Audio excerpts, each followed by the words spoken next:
Hello friends, welcome to April Investments. Please read the disclaimer before proceeding to the video content. இந்த வீடியோல M&B engineering IPO ஓட complete analysis பத்தி பார்க்கலாம். இந்த company 1981ல incorporate பண்ணிருக்காங்க and இவங்க வந்து pre-engineered buildings and self-supported roofing solutions provide பண்ணிட்டு இருக்காங்க. அதாவது இந்த கம்பெனியோட ப்ராடக்ட்ஸ்னு பாத்தீங்கன்னா pre-engineered buildings, primary structural components ஆன frames, columns and secondary components ஆன purlins, girts, claddings and PPGLs னு சொல்லிருக்காங்க.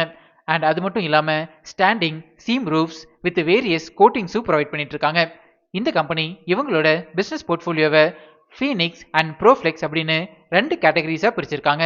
இதுல ஃபீனிக்ஸ் டிவிஷன்ல pre engineered buildings, design, manufacturing, servicing, installation and டெஸ்டிங்னு complete list of services provide பண்ணிட்டு இருக்காங்க.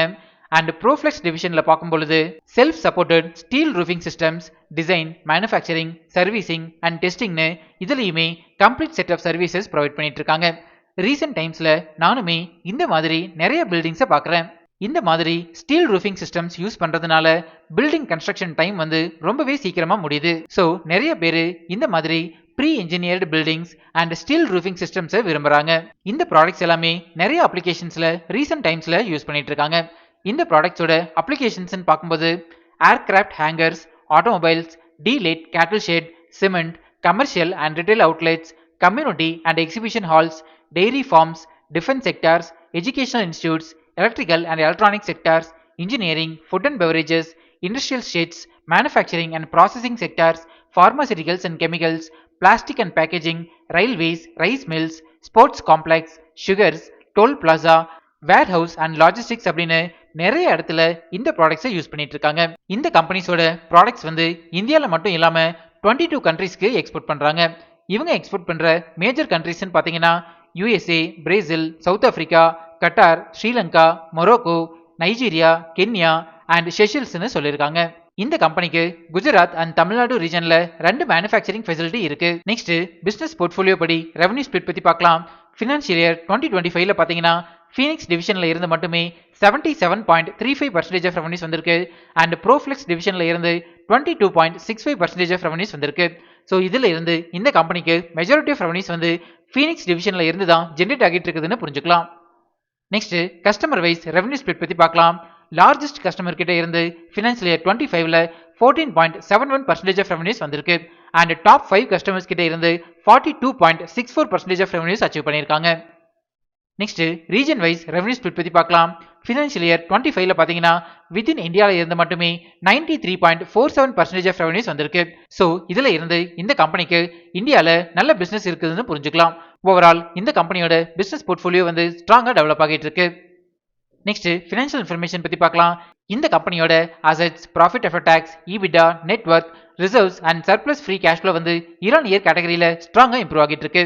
ப்ராஃபிட் ஆஃப்டர் டாக்ஸ் பாத்தீங்கன்னா ஃபினான்ஷியல் இயர் 25ல 77.05 crores அளவுக்கு பதிவு பண்ணியிருக்காங்க அண்ட் நெட் வொர்த் பார்க்கும்போது 306.53 crores அளவுக்கு பதிவு பண்ணியிருக்காங்க. டோட்டல் பாரோயிங்ஸும் ஃபினான்ஷியல் இயர் 25ல நல்லாவே ரெடியூஸ் பண்ணியிருக்காங்க. ரெவன்யூ வந்து ஃபினான்ஷியல் இயர் 24ல ஸ்லைட்டா டிப் ஆகியிருந்தாலும் 25ல நல்லாவே இம்ப்ரூவ் பண்ணியிருக்காங்க. ஓவரால் இந்த கம்பெனியோட ஃபினான்ஷியல் இன்ஃபர்மேஷன் வந்து ஸ்ட்ராங்கா இம்ப்ரூவ் ஆகிட்டு இருக்கு. நெக்ஸ்ட் பிரைஸ் வேல்யூஷன் பத்தி பார்க்கலாம். அதாவது இந்த ஐபிஓல அட்ராக்டிவ் வேல்யூஷன்ல வராங்களான்னு செக் பண்ணலாம். இந்த பிரைஸ் வேல்யூஷன் கால்குலேட் பண்றதுக்கு நம்ம யூஸ் பண்ற ஒன் ஆஃப் தி மெத்தட் வந்து price to earnings ratio calculation. ஒரு ஸ்டாக்கோட PE ரேஷியோ கால்குலேட் பண்றதுக்கு 2 இன்புட்ஸ் தேவைப்படும். இதுல ஃபர்ஸ்ட் இன்புட் வந்து ஐபிஓ பிரைஸ்.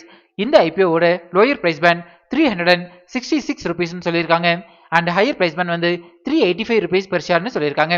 இது வந்து டிமாண்டபிள் மெயின் போர்டு ஐபிஓ அப்படிங்கிறதுனால ஹையர் பிரைஸ் பேண்டை நம்ம கன்சிடரேஷனுக்கு எடுத்துக்கலாம். அண்ட் செகண்ட் இன்புட் வந்து ஏர்னிங்ஸ் பெர் ஷேர். இந்த EPSனா என்ன, இதோட அப்ளிகேஷன் என்ன அண்ட் இதை எப்படி கால்குலேட் பண்றது அப்படிங்கிற டீடைல் வீடியோ நம்ம சேனல்ல நான் ஆல்ரெடி பப்ளிஷ் பண்ணியிருக்கேன். அந்த வீடியோவை இதோட எண்ட் கார்டு அண்ட் டிஸ்கிரிப்ஷன்ல தரேன், நீங்க ரெஃபர் பண்ணிக்கோங்க.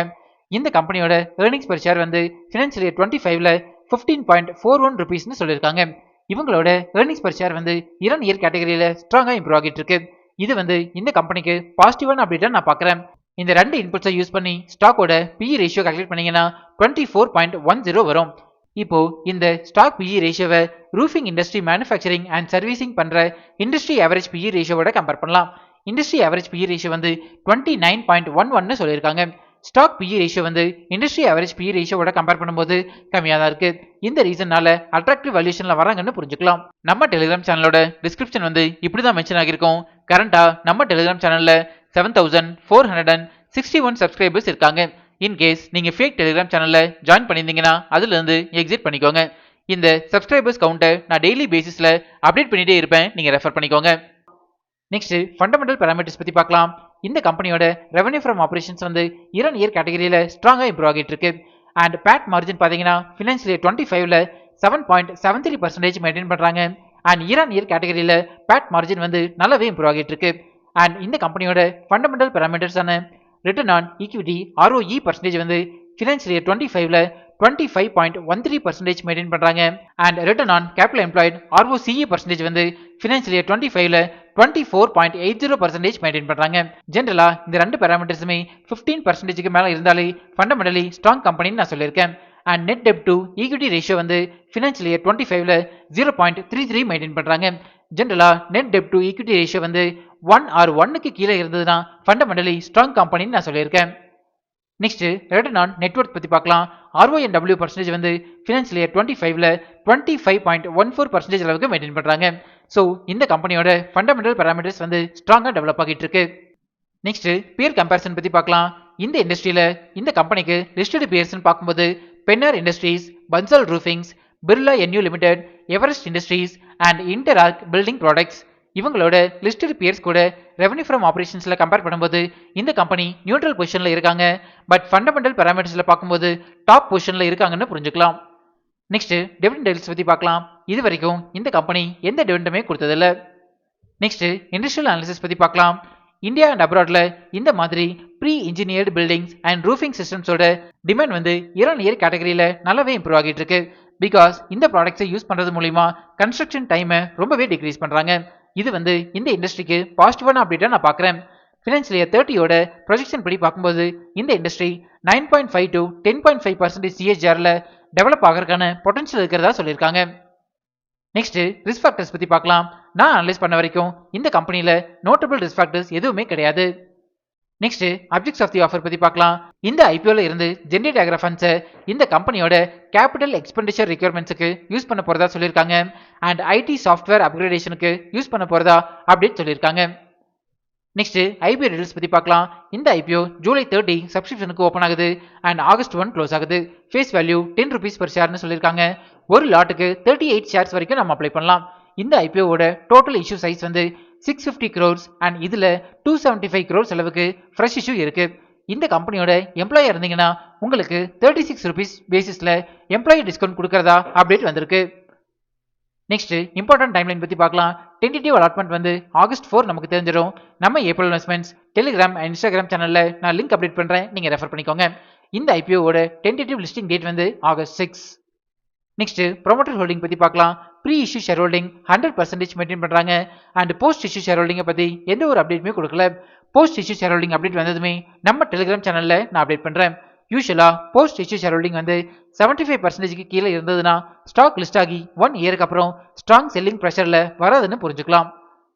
ஃபைனலா MNB இன்ஜினியரிங் IPOவோட ஏப்ரல் இன்வெஸ்ட்மெண்ட்ஸ் ரிப்போர்ட் கார்டு பத்தி பார்க்கலாம். Company portfolio, financial results, fundamentals and price வேல்யூஷனுக்கு பாசிட்டிவ் ரேட்டிங் கொடுத்திருக்கேன். பியர் கம்பேரிசன் அண்ட் இஷ்யூ டைப்புக்கு நியூட்ரல் ரேட்டிங் கொடுத்திருக்கேன். பிசினஸ் ரிஸ்க் ஃபேக்டர்ஸுக்கு பாசிட்டிவ் ரேட்டிங் கொடுத்திருக்கேன். கரண்டா இந்த IPO வந்து 55 rupees பாசிட்டிவ் GMPல ட்ரேட் ஆகிட்டு இருக்கு. அதாவது 15% அளவுக்கு லிஸ்டிங் கெயின் கொடுக்கறதுக்கான சான்சஸ் அதிகமாகவே இருக்கு. பட் இந்த GMP வேல்யூ வந்து நிஃப்டி 50யோட ஃபிளக்சுவேஷன்ஸ்க்கு ஏற்ற மாதிரி மாடிஃபை ஆகிட்டு இருக்குன்னு புரிஞ்சுக்கலாம். இந்த GMP வேல்யூவோட டைம் டு டைம் அப்டேட்ஸை நம்ம டெலிகிராம் சேனல்ல நான் ஷேர் பண்ணிட்டே இருப்பேன், நீங்க ரெஃபர் பண்ணிக்கோங்க. ஃபைனலா நான் வந்து இந்த IPOல என்னோட ஃபேமிலி மெம்பர்ஸோட 4 டிமேட் அக்கௌண்ட்ல இருந்துமே நான் அப்ளை பண்ண போறேன். நீங்க இந்த IPOல அப்ளை பண்ண போறீங்களா இல்லையா அப்படிங்கறத நம்ம கமெண்ட்ஸ்ல சொல்லுங்க. இப்போ நம்ம சேனல் வந்து இன்ஸ்டாகிராம்லயும் ஆக்டிவா இருக்கும். ஸ்க்ரீன்ல தெரியற இந்த லிங்கை ஸ்கேன் பண்ணி இன்ஸ்டா சேனல்ல ஃபாலோ பண்ணிக்கோங்க. இன்ஸ்டாகிராம்ல உங்களோட டவுட்ஸ் அண்ட் பர்சனல் மெசேஜஸை எனக்கு டைரக்டாவே சென்ட் பண்ணுங்க. நம்ம இன்ஸ்டால டிஸ்கஸ் பண்ணலாம்.